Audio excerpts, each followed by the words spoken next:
सोचिए, अगस्त 1971 का महीना, हर तरफ गहरा अंधेरा, समंदर की खामोश लहरें और हवा में एक ऐसा तनाव जिसे आप सच में महसूस कर सके।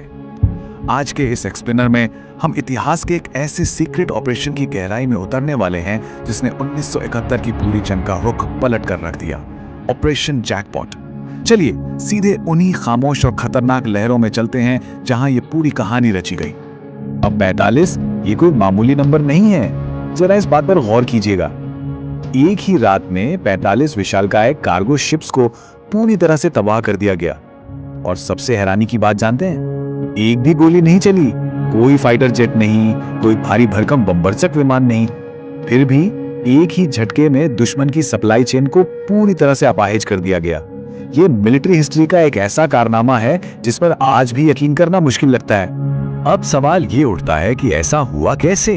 एक तरफ थे चटगांव जैसे बंदरगाह, जिन्हें कोई अभेद्य किला ही मान लीजिए, पानी को चीरती हुई सर्च लाइट्स, 24 घंटे एक्टिव रडार और भारी मशीन गनों के साथ तैनात पहरेदार। लेकिन दूसरी तरफ ऐसे हमलावर जो पूरी तरह से अदृश्य थे, पानी के गहरे अंदर। जब धमाके हुए ना, तो एंटी एयरक्राफ्ट सायरन तो खूब बजे, लेकिन आसमान बिल्कुल खाली था। यह लिटरली किसी भूतिया हमले जैसा था। तो इस पूरी कहानी की शुरुआत समझने के लिए हमें थोड़ा पीछे मार्च 1971 में जाना होगा, जब पूर्वी पाकिस्तान में ऑपरेशन सर्च लाइट शुरू हुआ था। उस वक्त इंटरनेशनल प्रेशर इतना ज्यादा था कि सीधे सीधे युद्ध की घोषणा करना पॉसिबल ही नहीं था। तो ऐसे में एक ही रास्ता बचता था, किसी भी तरह से समंदर के रास्ते आ रही दुश्मन सेना के हथियारों और राशन की सप्लाई लाइन को काट दिया जाए। बिना सप्लाई के कोई भी सेना आखिर कब तक लड़ सकती है? और इसी असंभव से लगने वाले काम के लिए नई दिल्ली में एक बेहद हैरान करने वाला प्लान बनाया गया। इस काम के लिए किसी प्रोफेशनल आर्मी को नहीं, बल्कि मुक्ति वाहिनी को चुना गया। ये लोग कोई ट्रेंड सैनिक नहीं थे, ये आम छात्र, किसान और मछुआरे थे जो बस अपने छिन चुके घरों का दर्द सीने में लिए हुए थे। बिना किसी मिलिट्री डिसिप्लिन के इन लोगों को दुनिया के सबसे खतरनाक नेवल मिशन को अंजाम देने की जिम्मेदारी सौंप दी गई। अब मुक्ति वाहिनी के पास जज्बा तो बहुत था, लेकिन एक्सपीरियंस बिल्कुल जीरो। तो इन्हें ट्रेन किसने किया? फ्रांस के टूलोन शहर में पाकिस्तानी पनडुब्बी पीएनएस मैंग्रो पर तैनात 8 बंगाली अफसरों ने बगावत कर दी थी। एडब्ल्यू चौधरी की लीडरशिप में इन 8 सबमरीनर्स ने स्पेन से होते हुए भारत तक का एक बेहद सीक्रेट और खतरनाक सफर तय किया, और यही लोग बने मुक्ति वाहिनी के ट्रेनर्स। चूंकि उन्हें दुश्मन की नेवी की अंदर की एक एक बात पता थी, तो उनसे बेहतर गुरु और कौन हो सकता था। इनकी ये खुफिया ट्रेनिंग शुरू हुई पश्चिम बंगाल में भागीरथी नदी के किनारे कैंप प्लासी में। और यकीन मानिए, ये ट्रेनिंग इतनी सख्त और ब्रूटल थी कि रोंगटे खड़े हो जाए। करीब 400 से 500 लड़कों को ऐसी ट्रेनिंग दी गई जो किसी आम इंसान के बस की बात तो बिल्कुल नहीं है। बिना किसी ऑक्सीजन सिलेंडर के, सिर्फ मुंह में एक पतली सी सांस लेने वाली नली दबाए पानी के नीचे मीलों तक तैरना, ये कोई मजाक नहीं था। और इस पूरे मिशन का जो असली गेम चेंजर था, वो था ये हथियार, लिम्पिट माइन। ये देखने में किसी छोटे कछुए या उल्टी रखी हुई कढ़ाई जैसा लगता था, लेकिन इसके अंदर बेहद पावरफुल चुंबक लगे होते थे। इसकी खासियत यही थी कि एक बार ये किसी लोहे की सतह यानी जहाज के पैंदे से चिपक गया तो उसे इंसानी हाथों से खींचकर निकालना बिल्कुल इम्पॉसिबल था। अब जरा इमेजिन कीजिए कि इस माइन को लगाना कैसे था। यह प्रोसीजर जितना सुनने में आसान लगता है, उतना ही खौफनाक था।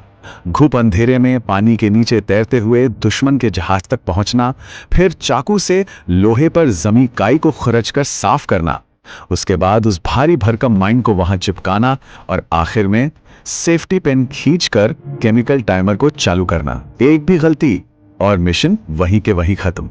और इस हथियार का सबसे डरावना हिस्सा तो इसका केमिकल टाइमर था। पिन खींचने के बाद इसके फटने का समय पानी के तापमान पर डिपेंड करता था। मतलब यह टाइमर इतना अनप्रेडिक्टेबल था कि बम आधे घंटे में भी फट सकता था या शायद 2 घंटे बाद। सोचिए, पानी के नीचे, जहाज के ठीक नीचे होने पर अगर वो टाइमर जल्दी ट्रिगर हो गया तो बचने का कोई चांस नहीं। यह सच में एक सुसाइड मिशन से कम नहीं था।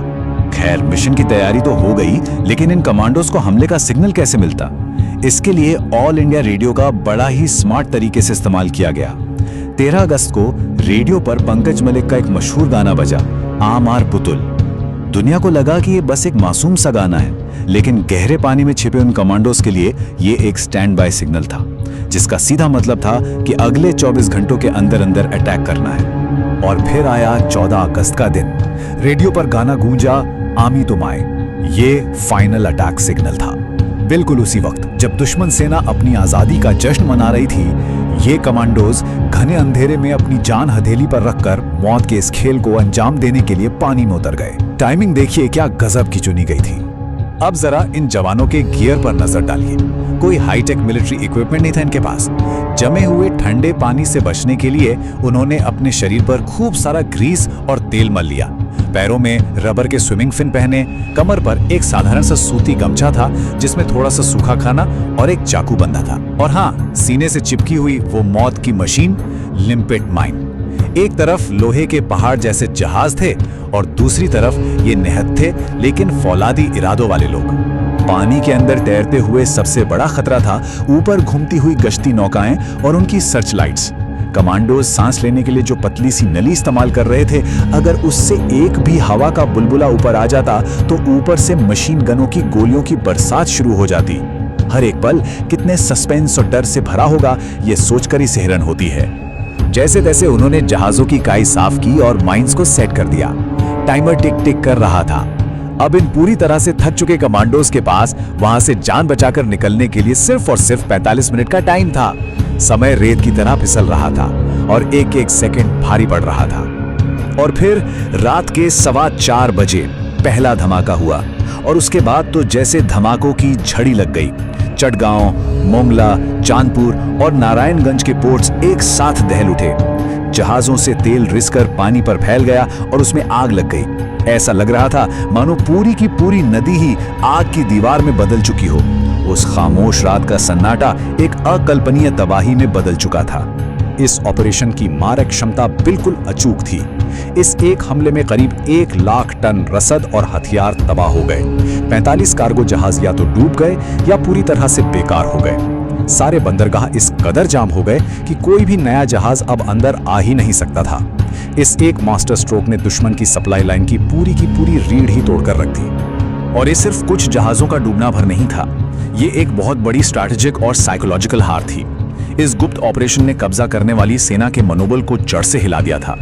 दिसंबर में जब उन 93,000 सैनिकों ने ऑफिशियली सरेंडर किया ना, तो उसकी नींव बहुत पहले ही इसी एक रात के ऑपरेशन में रखी जा चुकी थी।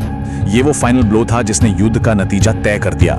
आज के इस एक्सप्लेनर के अंत में एक बहुत बड़ा सवाल हमारे सामने आता है। जरा सोचिए, ऐसे न जाने कितने ही अनाम नायक होंगे जिन्होंने बिना किसी वर्दी, बिना किसी मेडल की चाहत के अंधेरे में रहकर किसी देश का पूरा नक्शा ही बदल दिया। इतिहास की इन परतों में ऐसे और कितने साइलेंट ऑपरेशंस दबे होंगे जो बस सामने आने का इंतजार कर रहे हैं। ये वाकई में हमें सोचने पर मजबूर कर देता है।